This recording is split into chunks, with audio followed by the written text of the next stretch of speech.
So guys, இன்றைக்கி தேட்டருக்கில் நம்ம Rio Raj ஹீரோவாக நடித்து வெளியாகிருக்க ஸ்வீட் ஹார்ட் 3 படத்தோட ரிவ்யூ தான் பார்க்க போகிறோம். ஸ்வீட் ஹார்ட் இந்த படத்தோட ஒரு ஒன்லைன் ஸ்டோரி என்னென்னு கேட்டிங்கன்னா, இந்த படத்தில் நம்ம ஹீரோயின் 2 பேர் நல்லா சூப்பராக லவ் பண்ணிகிட்டு இருக்காங்க. ஒரு சின்ன மிஸ்டேக்குனால பேபி ஃபார்ம் ஆயிடுது.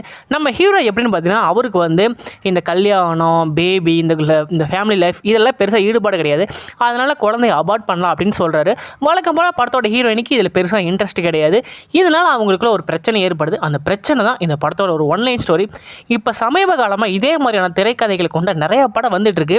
ஆனால் இந்த படத்தில் என்ன புதுசாக இருக்குன்னு கேட்டிங்கன்னா, எதுவுமே புதுசு இல்லை. வழக்கமாக இந்த மாதிரியான கதைகள் என்ன நடக்குமோ அதே தான் நடக்குது. பெருசாக நம்மளை இம்ப்ரெஸ் பண்ணுற மாதிரி காமெடியோ, சென்டிமெண்ட்டோ, ஒரு ஸ்க்ரீன் பிளேவோட நெகர்வோ எதுவுமே கிடையாது. வழக்கமாக என்ன படம் இந்த மாதிரியோட சப்ஜெக்ட்டுக்கு என்ன எடுப்பாங்களோ அதே மாதிரி தான் இந்த படம் இருக்குது. இந்த படத்தில் பெருசாக சொல்லிக்கிற மாதிரி எதுவும் கிடையாது. மொத்தத்தில் இந்த படம் எப்படி இருக்குன்னு கேட்டிங்கன்னா, ஒரு பிலோ ஆவரேஜான ஒரு ஓகே ரகமான படம் கூட கிடையாது. ரொம்ப ஒரு